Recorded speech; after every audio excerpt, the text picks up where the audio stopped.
go. Okay. Tell me your name and who you are and where you were born. My name is Martha Jane Maples Knight, and I was born in Chattanooga, Tennessee. I was born on February the 11th, 1947. Okay. Let me stop this a minute.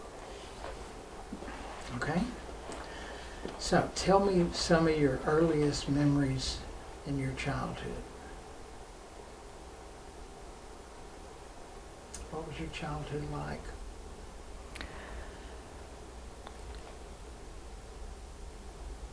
I guess the main thing I remember is when my dad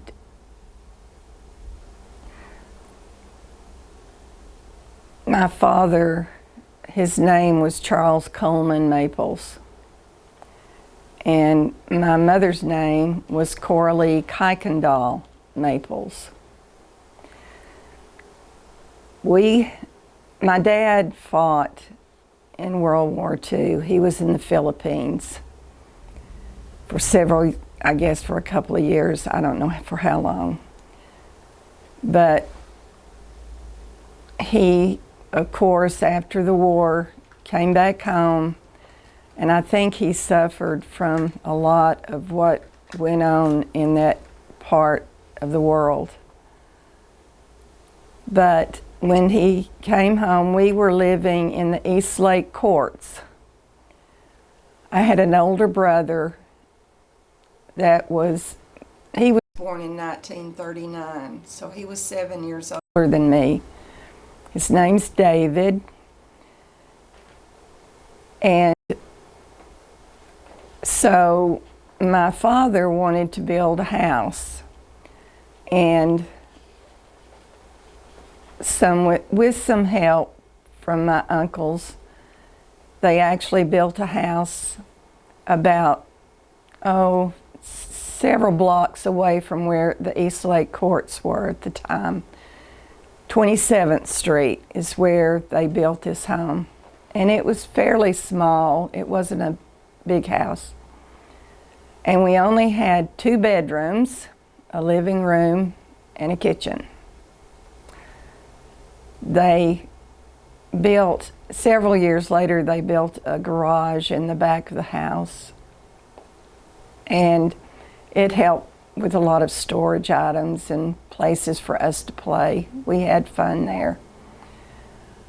I attended elementary school at Clifton Hills.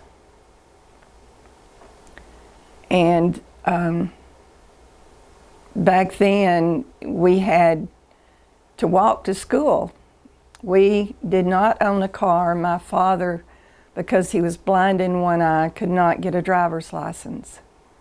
So we always had to take either the bus when we were going downtown, and back then you had to go downtown to Chattanooga to purchase things because that's where all the stores were.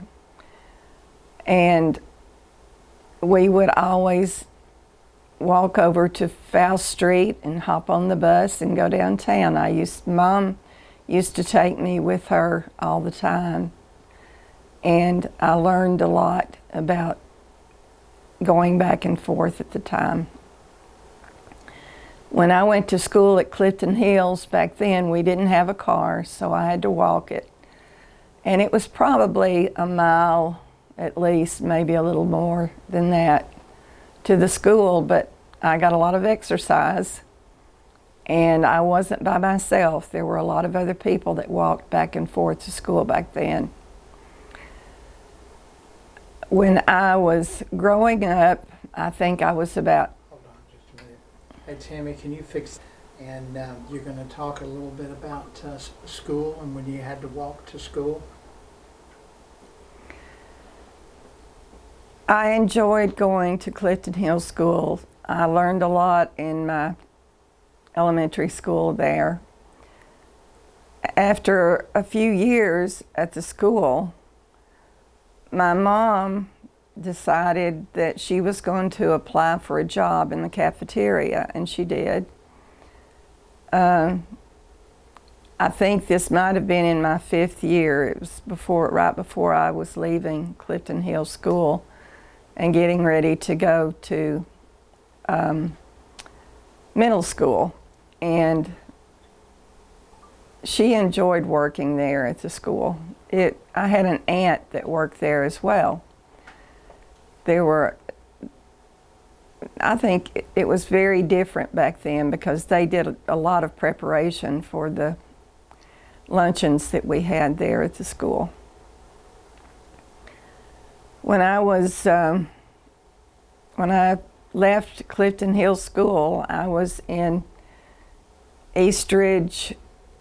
Actually, this was East Side Junior High School.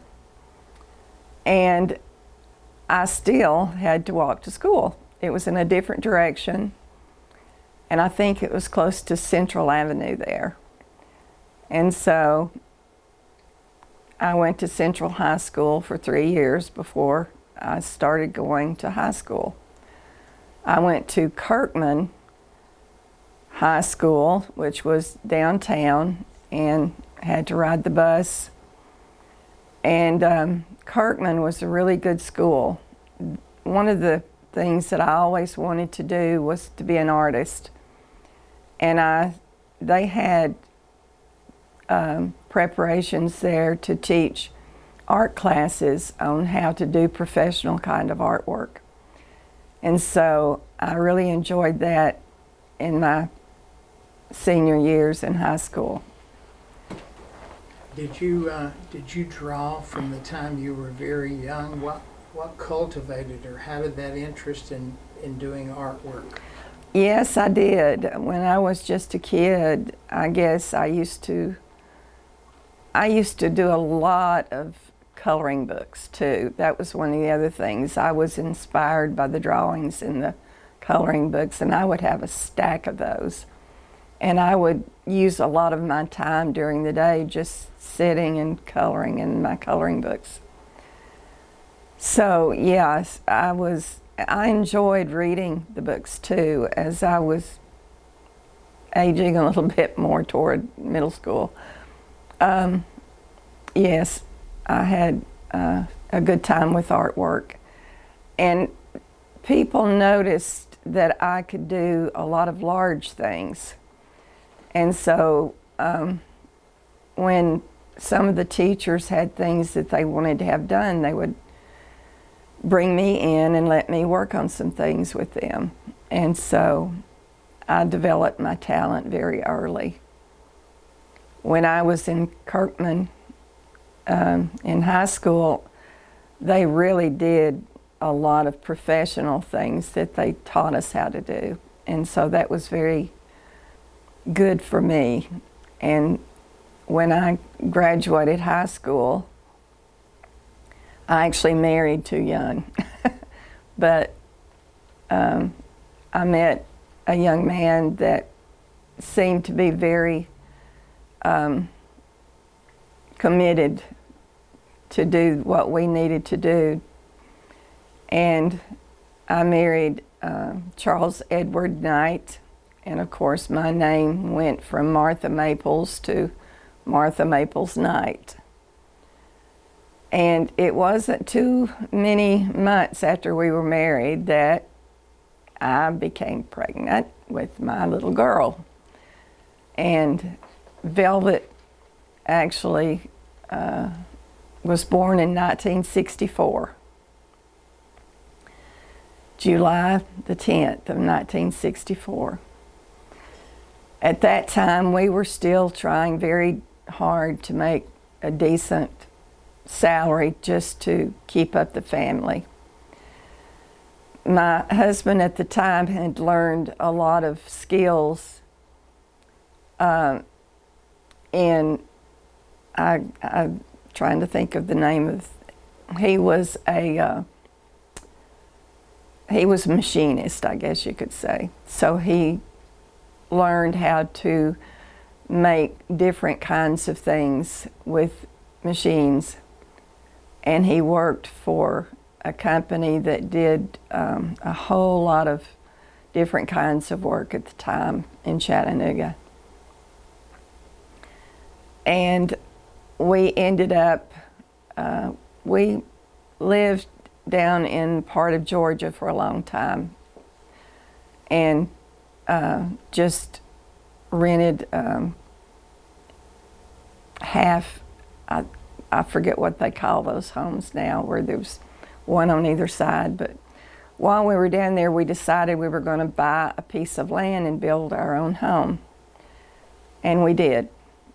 We found a piece of land down in Georgia, and it was about maybe 2 acres of land, a little more. And we built our first home down in Georgia. What was it like when you first became a mother and had a baby and had a child? How did your life change? Well, I learned that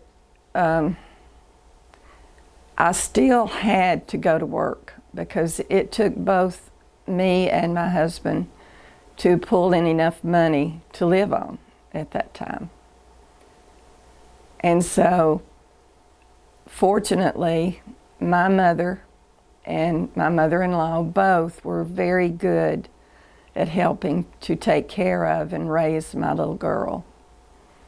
And so they were very kind and gracious and able to help take care of her those first several years before she went off to school.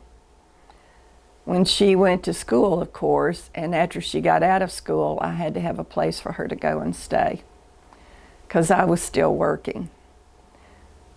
But we just kept on going and doing what we had to do. My husband's mother,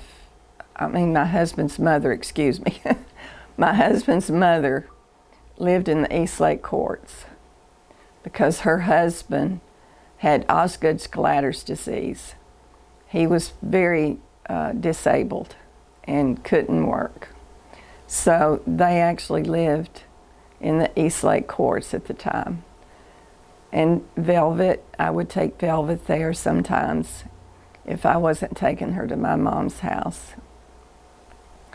And she stayed there a lot. Of course, when she started going to school, she was in school all day long, usually while I was on the job. And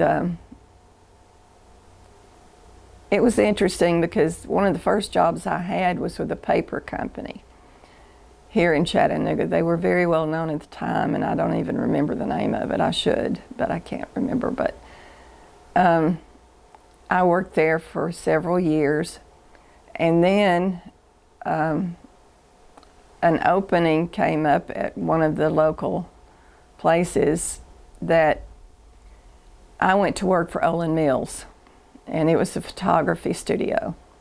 And one of my talents, I was an artist, and one of the talents that I had, I could do calligraphy real well.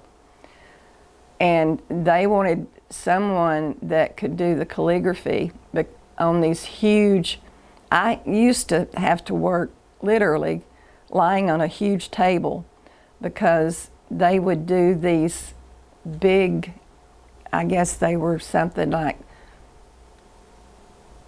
3.5 to 7 feet, 3.5 to 4 feet tall and maybe 7 feet wide. Some of them were smaller than that, of course, but usually that was about the biggest one.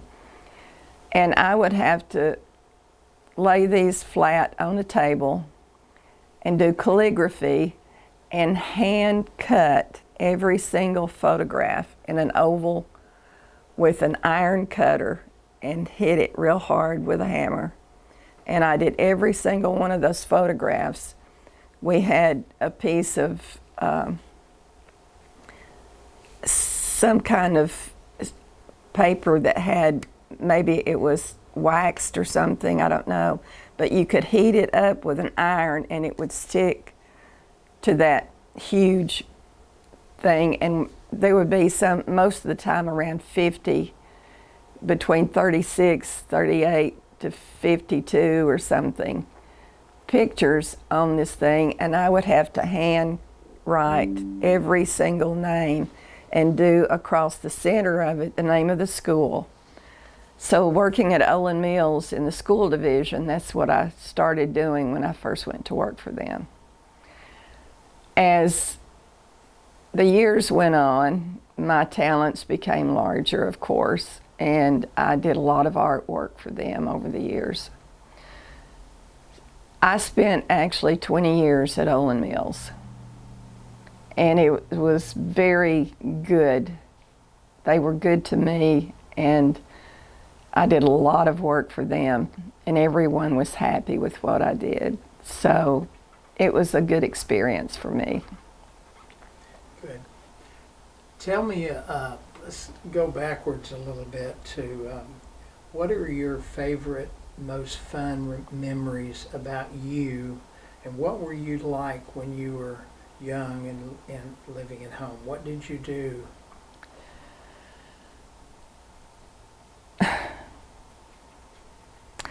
I was an active kid.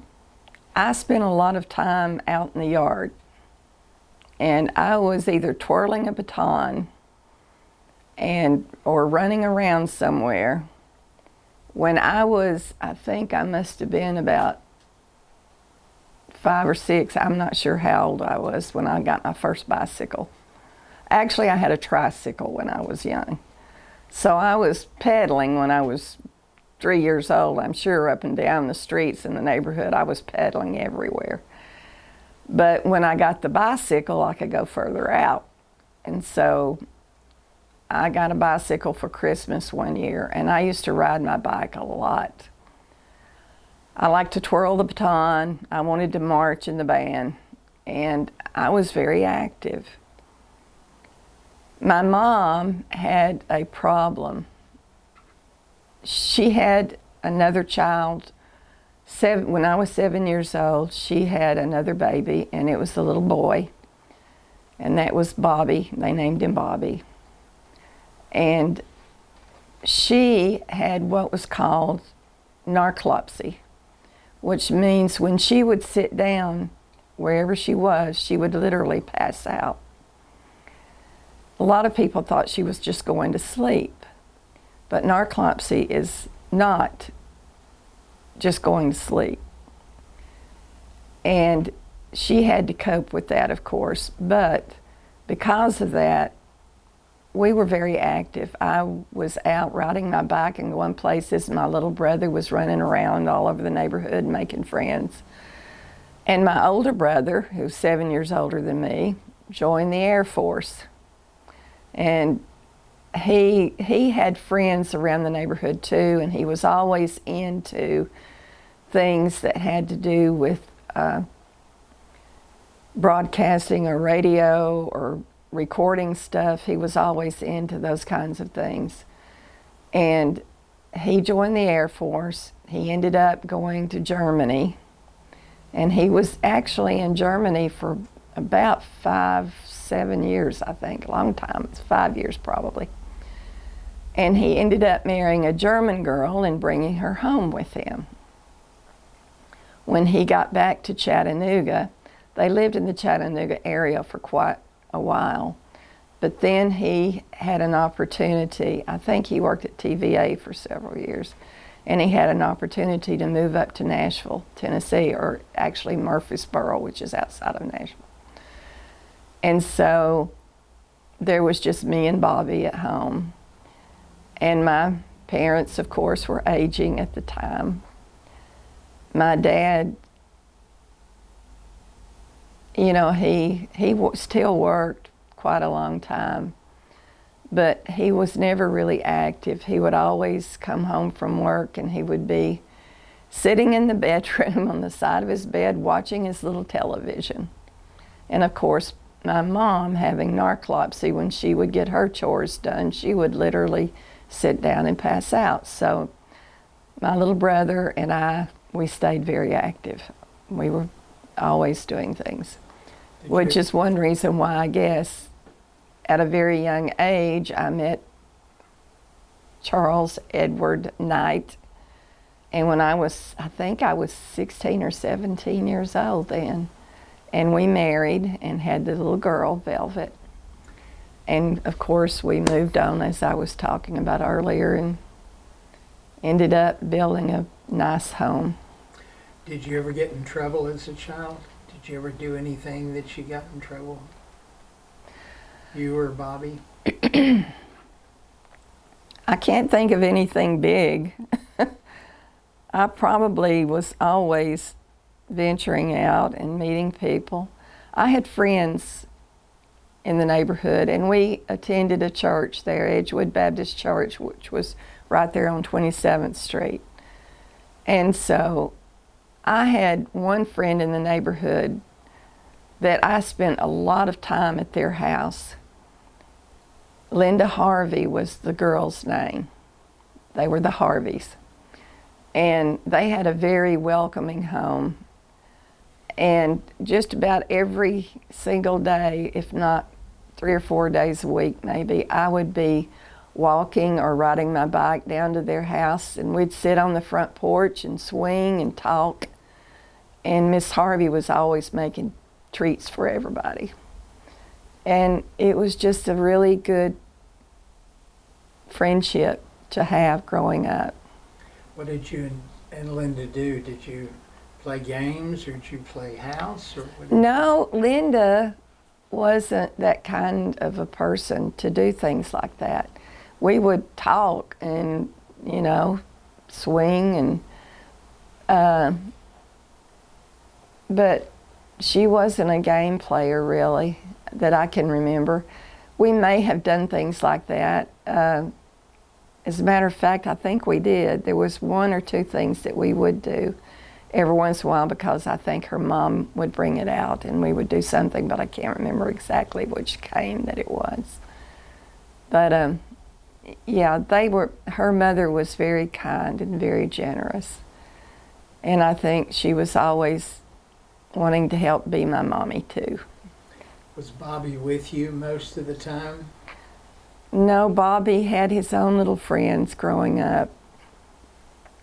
And he was usually not with me. And so since your mom was passed out and your dad was just watching TV, then you were pretty much on your own. So Yes. You guys just traveled the neighborhood and explored? Yes, I had friends. I remember Rita Meadows was one of my friends, and she lived closer down toward the elementary school that I went to. And in my younger years, I used to ride my bike or go down to Rita Meadows' house, and they were very open and friendly, and those are good memories that I have as a child. I heard one time you decided you didn't want to be in school that day and you walked home. Oh, that's one story, yeah. That was when I was really young. I was probably in the 2nd grade maybe or something, the 1st or 2nd grade, I don't know. The principal was on the playground, I think, the day that somebody walked me back to the school. And he said he was watching me, and I will never forget him looking down at me. I just decided, I guess, I wanted to go back home.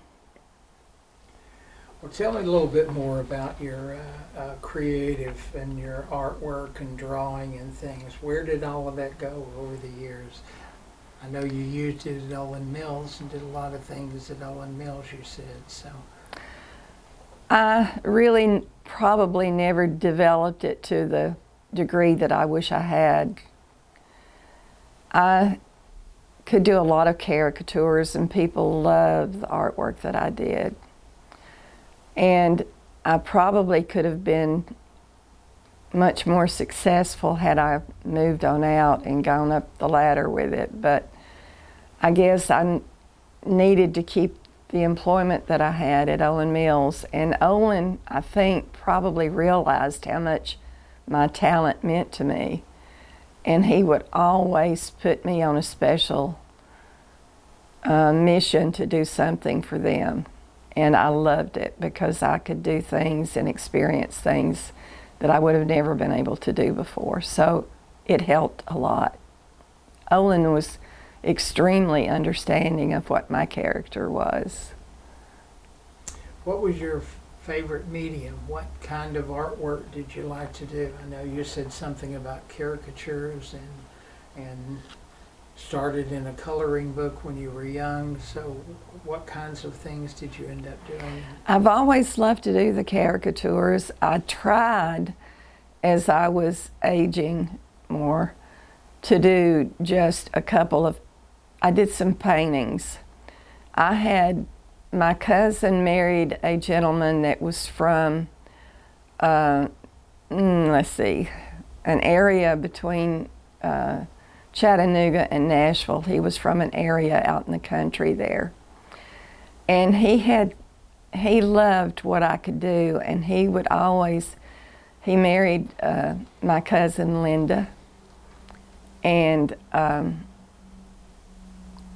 there's a long story behind this, but Linda's family had a tremendous, her father was a huge, successful businessman, and he built houses and even large communities over a long period of time in Chattanooga and made very good money.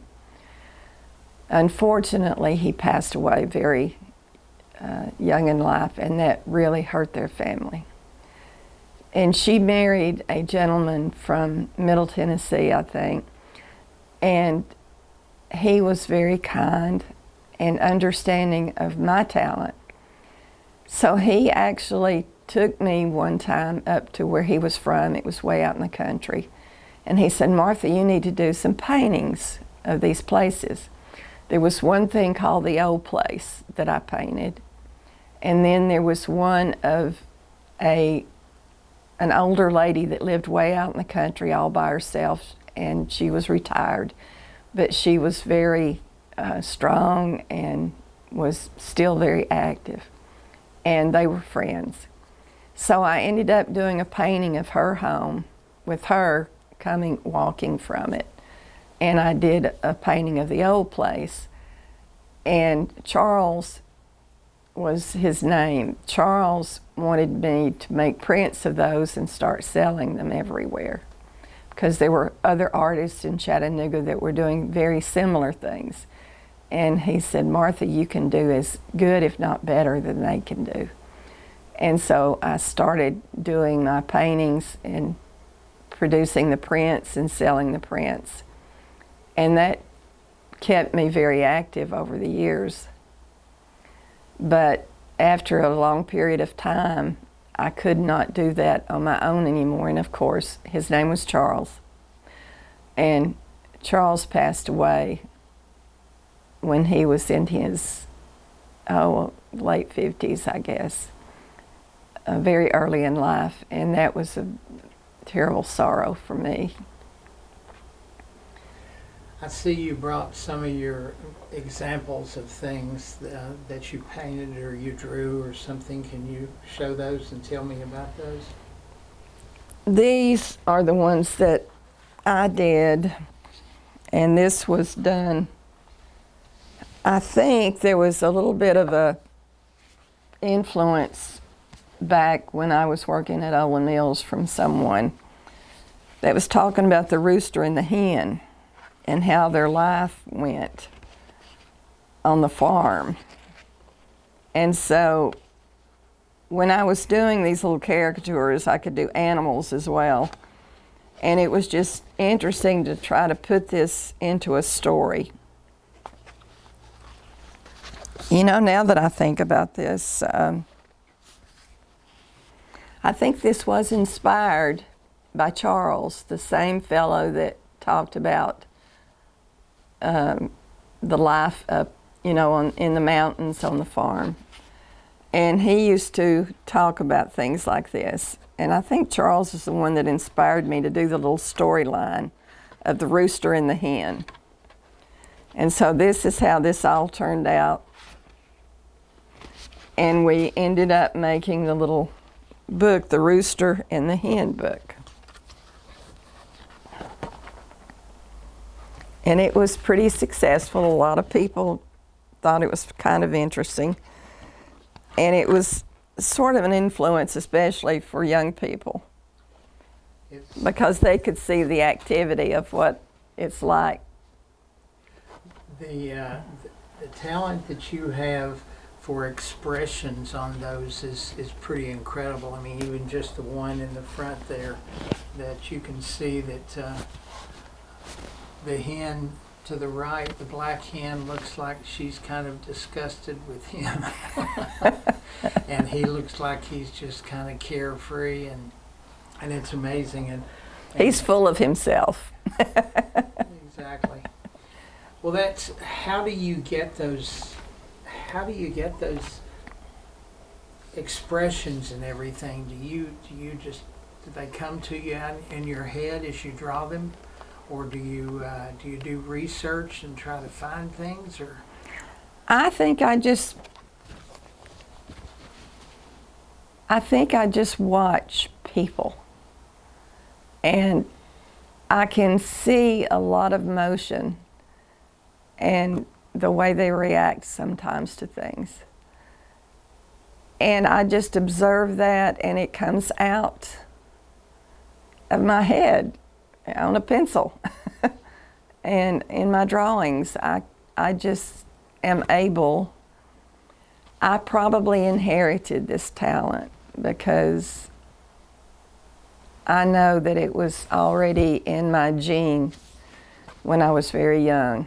I was drawing when I was just a little one. So I actually have a cousin that's an artist as well. So it may be a part of our genetic makeup that we have this creative talent inside of us.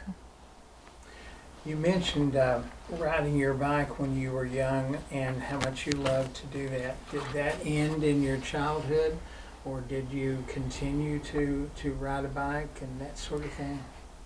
Yes, I had a bicycle. I've had bicycles. I've still got a couple hanging in my garage. It's been there forever. But in 2009, I understood that there was a very lightweight bike made of titanium that one of the bike makers had started selling, and they were quite expensive. I actually had a friend that could build bicycles, and I went to them and I asked if they could build me a titanium, and they said yes. And so I had a titanium bike built in 2009 with a local person that actually put this together for me. He's not in business anymore, of course. But in 2009, I could get on that bicycle and ride. I used to ride somewhere between 15 to 20 miles every time I would ride. And I kept a stack of little books. And every time I would write down my distance and how long it took and the speed and all of this. And so I kept those books for years. And today I have something like